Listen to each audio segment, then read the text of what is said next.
Greetings, Buccaneer fans. I'm Scott Smith, and I'm joined today by a guest that many of you are surely very familiar with. He came up through the Bucs beat. I mean, his Twitter handle is still Tampa Bay Trey. I think you still support the Bay Area teams. Of course, I'm talking about Trevor Sikkema, who is now the lead draft analyst for Pro Football Focus, which is quite a gig.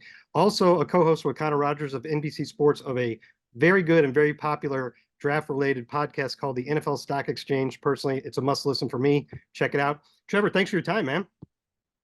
Scott, it's so good to be with you, man. I'm excited to dig into the Bucs class a little bit here with you. Yeah. Welcome back to your roots. Tell us a little bit before we get into the Bucs. What's next for the stock exchange and the stuff you're putting up on Pro Football Focus? Yeah, no, it's been a really exciting draft season, and to kind of your first point there, it's always great. I always love getting to come back and talk about Bucs football because ever since the Pewter Report days when I was covering this team with Scott Reynolds, Mark Cook, and everybody there, you cover the league nationally. You go from that to kind of covering it from a national perspective.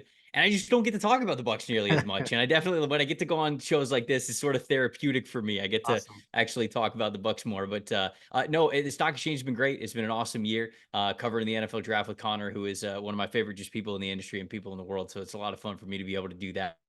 You're Taking gonna a couple weeks off after the draft grades episode kind of came out last week, and we're gonna dig into 2025 prospects when we get into summer scouting in Yep, June and yep. July. And then once training camp kind of gets closer, we'll kind of talk about some of the guys in 2024, how they're doing in training camp, what we can see from this upcoming year. So a lot of packed stuff this summer for All sure. right, well, let's dive into the Bucs draft. First of all, can you believe Jason Light didn't make any trades the whole weekend? I mean, it's the first time he's ever done that. It's the first time he's never made a trade. Is that Yeah, really? first time in 11 drafts. Wow. All he had to do was call up Wow. the Eagles. They surely would have done something. But yeah, not one trade, just sat there at each pick. It is funny because when I think about Jason, I know how much he loves the draft. So, Yeah. some people will, like national people that I talk to, they'll be like, oh, maybe Tampa's going to be this team to get really aggressive and like jump all the way up from 26 to, I don't know, like 7 or 8 or something like that. And I was like, probably not because Yeah. Jason loves the draft too much and he Yeah, doesn't want to give up all those draft picks. He's just, exactly. his team building philosophy has always been through the draft. So I never really associate trades with what the Bucs do, but now that you say it, they do a lot of those little trades, Little day ones. 2, day 3, something like that. So that's funny that they didn't make a single trade this year. Yeah. So, well, Graham Barton, the first round pick for the Buccaneers, Duke center. Two questions there. Did you see that coming? And did you think it was the right pick?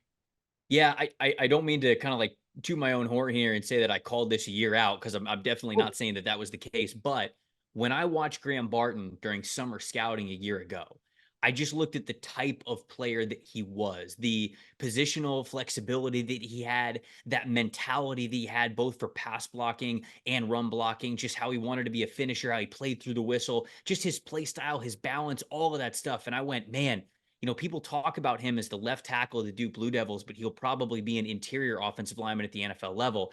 That in and of itself is very much what Jason Light has gravitated toward. yeah. Ali Marpet, Cody Mock, Alex Kappa, right? So many of these guys who played tackle in college who kicked inside and had a lot of success at that level.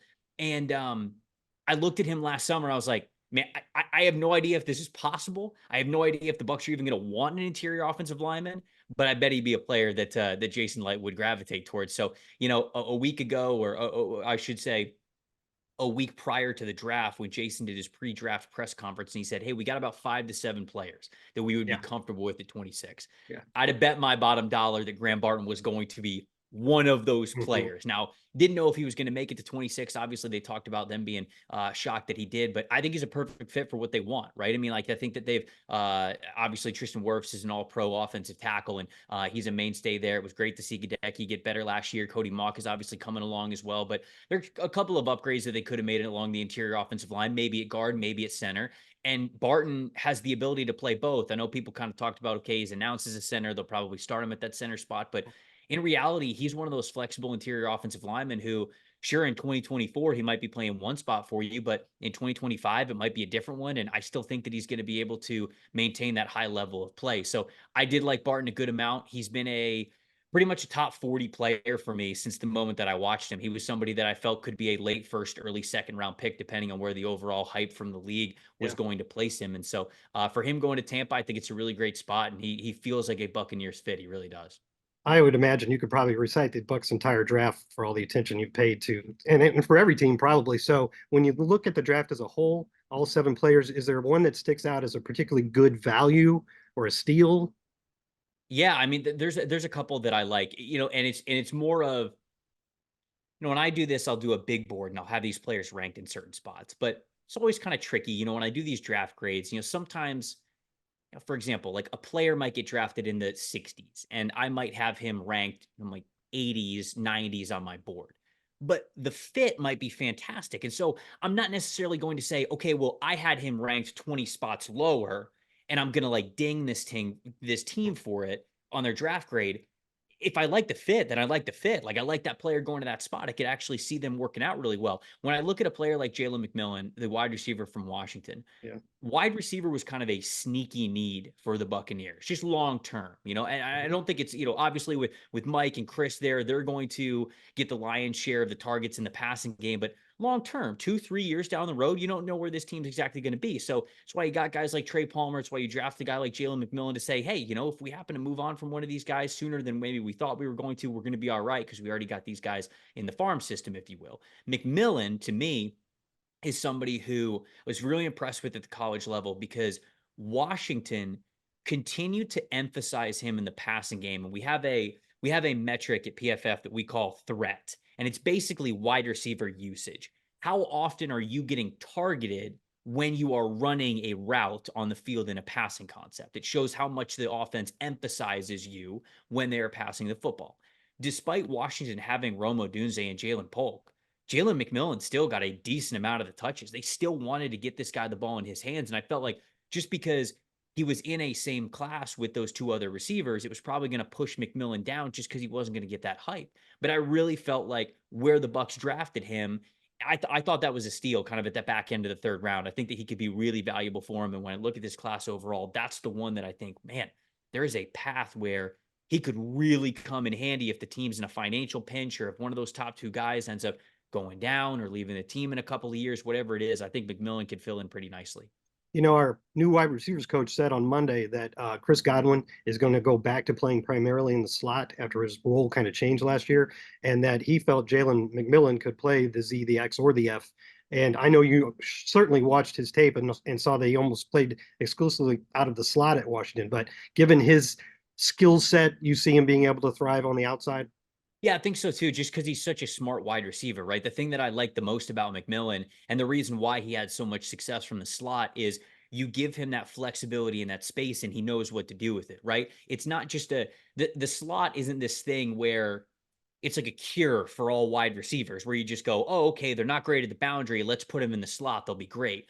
When you're in the slot, you have to, in fact, be able to manage space even better. You have to anticipate when space is going to open up. Those soft spots in the zone, they don't just exist for everybody. Unless you really do what you need to do to kind of manipulate the leverage of where linebackers or corners or safeties are lined up, they're not just going to give you the space just because. You've still got to Yeah. you got to be a little savvy. You got to have a little nuance to what you do. So McMillan to me is a really smart football player in regards to how he finds that open space.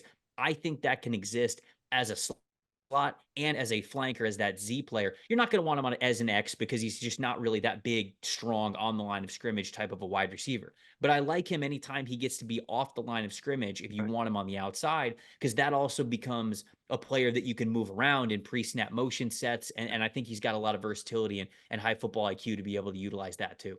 Speaking of the slot, I've been stumping for, I believe the NFL needs to change the name of the position on defense from slot corner to something that doesn't have the word corner in it, because more and more you're seeing players that are nominally called safeties, but did a lot of that slot work in college, and they're brought in specifically to do that, even if they're called safety. Now I know the Bucs really, really liked that Michigan corner, Mikey Sainristil, and Mm-hmm. he went off the board before the Bucs in the second round. But I've heard TaQuon Smith of Georgia described as a similar type of player, and I'm pretty sure he's going to get a slot in a shot in the slot right away. And was that a pick you liked, and will he be able to handle that?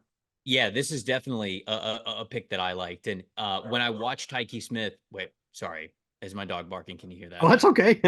Okay, all right, all That's right. I'm fine. just I'm just making sure.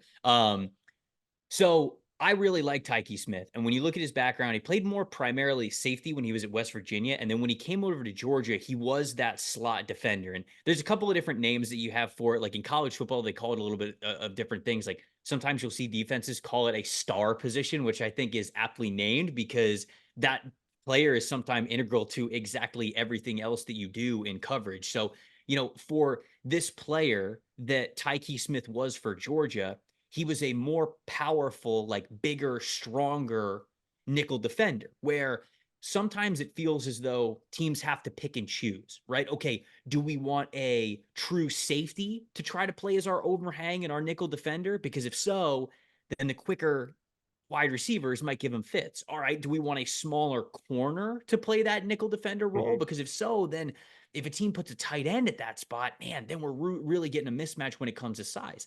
TaQuon Smith, to me, gives you a little bit of that best of both worlds. Now, I didn't have him ranked as high as I did Mike Sainristil, but Right. Smith really does kind of bring that to the table where he has the strength to match up against tight ends. And I think he's got the foot quickness to match up against all different types of receivers as well. So that's why you gravitate towards a player like this, because he can be, in theory, a one size fits all nickel defender. And as they say at this point in the NFL, nickel's the new base. You're playing nickel more than Yeah. 60% of the time. So you got to have a good player that you can rely on in that spot. And I think TaQuon Smith can be that.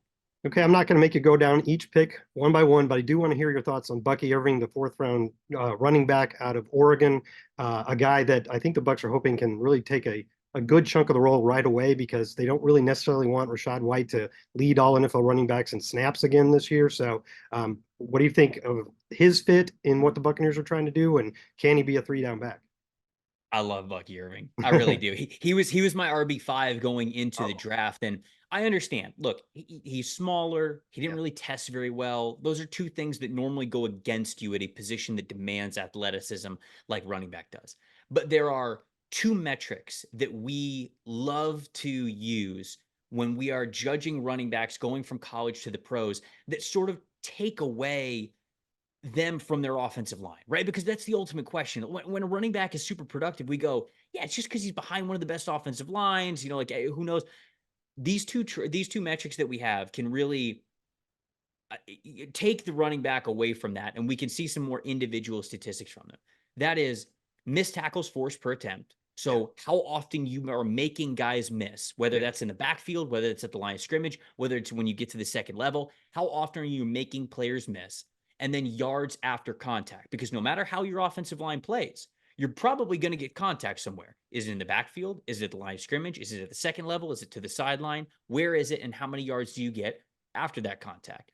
Bucky Irving was above the 90th percentile in both of those metrics. And when it Nice. came to forced missed tackles per attempt, he was in the 100th percentile. There are, I don't know if many running backs at all that we have seen over the last 5, 6, 7 years that have had the average that he has had. And so what we do when we get those percentiles is we kind of, divide that up into the last couple of years of guys who went into the NFL draft and had successful seasons there. So when you look at Bucky Irving's numbers, he's fantastic outside of his offensive line. So that to me is what the Bucs are probably looking for from him, is that one cut ability, the ability to bounce off tackles. He has got a determined running style despite being a smaller player.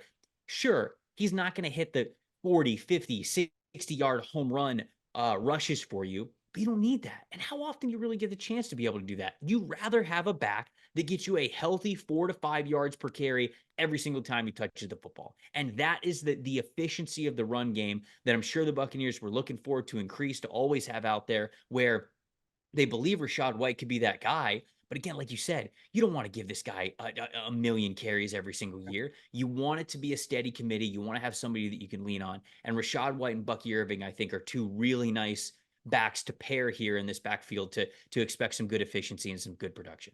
All right, Trevor, last question. I'm not coming into this one blind. I did listen to your podcast with the draft grades. I wasn't going to risk having you on here and slapping us with a D plus or something like that. So share with the Buccaneer fans the grade that you and Connor gave the Buccaneers and why. I gave this an A, and I gave the Buccaneers draft class an A because there's not much else that you really could have wanted from this draft class. Like, sure, you could say, I would have rather had this player than this player, but often the situations aren't really plausible for that to be the case. You know, when you look at draft classes overall, I think of the context of where they were drafted and how they formulated this draft strategy specifically.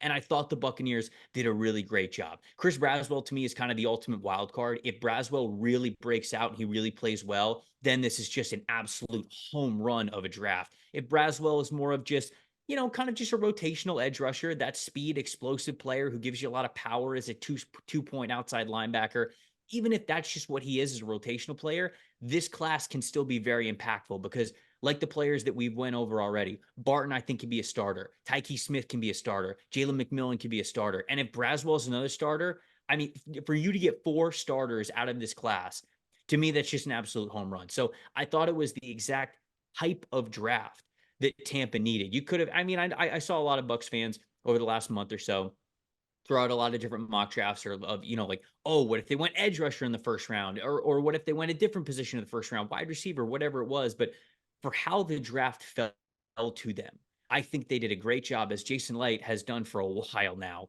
of identifying the guys that they can get at every spot with a look ahead at like, okay, if we take this guy here, these are the positions that we can get maybe around from now. And you have a really good draft strategy to it. I think that this draft was a representation of a really good draft strategy relative to the players and the positions that they needed. And for that, you got to give it an A. Well, thanks, Trevor, and thanks for all your insight. Great stuff, as I knew it would be. And hey, anytime you want to talk to the people about the Buccaneers, just give me a call, man. I'll be your conduit.